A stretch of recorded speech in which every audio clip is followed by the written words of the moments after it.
Happy to be joined by Coach Joesph with Grambling State. Good morning, Coach. Good morning. Coach, as always, thank you for taking some time out of your schedule to join us. Coach, if you could please start us out with an opening statement, recapping your team's most recent outing versus Texas A&M Commerce. Well, anytime you take a team on the road, I don't care if it's middle school, high school, college, NFL, it's difficult because they're not in their normal surroundings. So, take a team, our young team and our transfer portal team and high school team and take them on the road. It was a tough environment to play in. And we asked them to play 60 minutes. They gave us 60 minutes, a little bit more because we had to go to overtime. But we asked them at halftime not to look at the scoreboard, not to look at the clock and just play. And they did it. So we're proud of the boys that what they did, but we got to clean some things up. But it's always a difficult situation when you take a team on the road and you play one of these Southland schools. Appreciate those opening comments, Coach. First question goes to Perry Daniels. Hey, Coach. How you Talk doing, Barry? about, I'm well, Coach. Thank you for asking. How are you today? I'm good. Good, good. Coach, talk about the adversity that your team faced in the fourth quarter and that long 75-yard drive. And then talk about what this victory could mean for your program. Well, we were disappointed, in the drive that we thought we was going to walk in and they hit Bull elbow and he fumbled the ball out the back of the end zone. And then, just the defense was playing lights out just to get that ball back and drive it back down and Bull coming back. People don't understand. Miles came back to him on a wheel route, made a great catch on the sideline. Then Nick catch the screen pass and he walks in. No, Nick, the first touchdown, but then we gave it to Trey Bradford and he gets in. But it was a time to show some grit, and it's a time to say, okay, hey, this thing's not over till the zero's on the clock. So they played hard. I was happy the way Miles came back in, but we got to play better coming out the half, and I got to do a better job of getting them ready. Thank you, sir. Next question goes to Doc Holliday. Coach Joseph, good morning. How you doing today? Morning, Doc. How you doing? Doing good. I know last week we talked about penalties with your team. You had 10 penalties on Saturday for 66 yards. What are some things you try to do to short up the penalties for your football team? Well, you're never happy with penalties, but we're going to have some aggressive ones, But the non-moving penalties, the one that hurt me and hurts the team, and we had 7 of those. So we can't line up off sides. We can't have a legal procedure. We can't have those things. And we got to continue to fix. We got to do what we've been doing, pay attention in practice, and talk to the kids about, especially the D line, to get back a little bit, because we want credit card alignment. Everybody wants to cheat the ball, especially D linemen. But we got to do a better job as a coaching staff to getting them back and making good in-game adjustments. And after a while, I think we had 7 or 8 the first half. Then I think the second half we had 2 or 3. But you know, it was going to be a perfect game. You're always going to have some flags thrown, especially when you're on the road. It's not your officials. You're going to have that. So we got to do a better job this week with our officials coming in. It's probably going to call it a little cleaner. And the second question is the 6 turnovers that you created on Saturday. What are some things you want to try to take into the next game against Jackson State? Well, we got to continue to play defense the way we're playing defense. We got to do a better job with the run game. Before it's takeaway, we stress that Coach Rollins, Coach Collins, and Coach Smith, and Coach Johnson. They stress, knocking the ball out, breaking on the ball when you get that opportunity.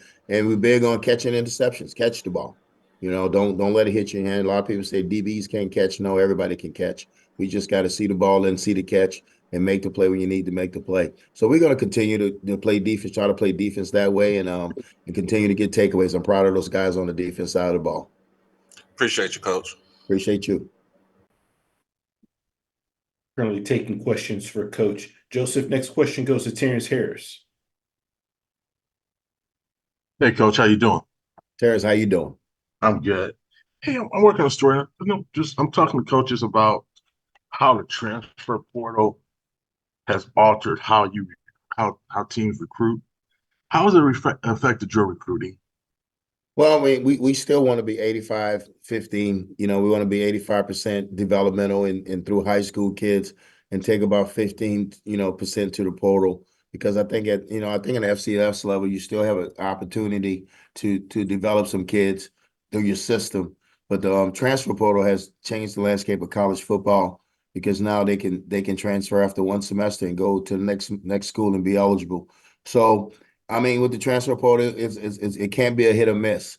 It's got to be a hit because you're not bringing kids in from the portal to sit around and not play. So you got to really make sure you do your homework on the portal kids and know what you're getting. And then once they get here, you got to get to know them because some of them got to continue to be developed. I always say this: if a kid came for Power Five or Group of Five and they dropped down to FCS, probably one of the main reasons because they hadn't played. So they hadn't played, so you still have to develop that kid because that's the reason he's with you because he hadn't played. So it can be hit or miss, but for us, it's got to be a hit. It can't be a miss. But what about the numbers? I mean, in terms of just, I mean, how many kids do you go after high school wise? I mean, how much has that changed and Well, altered? no, we recruit high school like we normally recruit high school, and we hit the schools. We do have names. We're always going to be inside out, so we're in Louisiana first. So we'll look at the numbers at the end of the year because you also got to remember now the first thing you got to do is recruit your own team.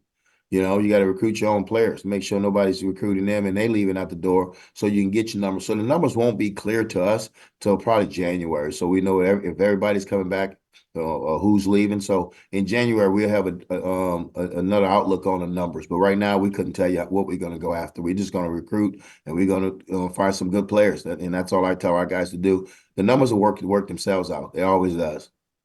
Thanks, Coach. Next question goes to Perry Daniels. Coach, you've got Jackson State coming up next, and they had a stout defensive performance against Southern this past week, holding Southern to only 50 yards rushing. What are you looking to do this week against this Jackson State team? Well, they play good football in Jackson, and they've been playing good football there for a long time. I remember when I came in a conference in 1999 at Alabama State, they was a good looking football team. And I was like, whoa, that's a good looking team. But they got a really good defense. So we got to find some things that we can do, and see if we can get advantage on that part. But at the end of the day, we got to execute. We got to be able to block and we got to be able to execute the plays.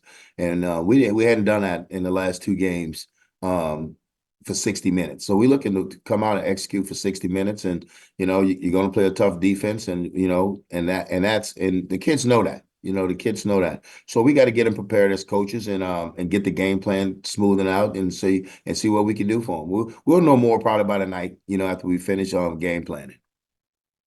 Good luck, Coach. Thank you. Next question goes to Ty Miller. Hey, Coach Joesph. Good morning. Ty Miller from Power News Radio Network and Black College Football Weekly. How are you? How you doing? I'm doing all right. I'm good, Coach. Jackson State has a lot of versatility with their skill players on offense, using various backs and wide receivers. What's the main thing you have to do the game plan for a team like that doesn't have like maybe one standout player in either position? Well, I think you got to do what the call asks you to do. Whatever Coach Rollins call, it's got to you can't have your own game plan in your head and say, okay, if I see this, I'm going to do this. You got to do what Coach Rollins asks you to do. And then I think you got to play hard. I think you got to do your job. And that's part of the big thing over here is do your job. If all 11 do their job, then we're good. And we tell them all the time. Sometimes we tell them if all y'all wrong, then we're good. But you got to do your job. You got to do what the scheme asks you to do. And then you got to win your one-on-ones. And we understand that they're a very talented offensive team with backs, the receivers, the quarterback, the linemen. So they're equipped across the board. So, we're going to have to get on our A game. Like I said, we'll know more about them tonight, but we do understand that they skill heavy and they're good looking kids and they're really good football players. But at the end of the day, TC does a great job. They do a great job over there coaching them up. So they're a well-coached team also. I don't just want to say they have good athletes. They have really good coaches over there also. So, we got to do the same over here. We got to coach our kids and we got to get our kids ready to play. Thank you, Coach.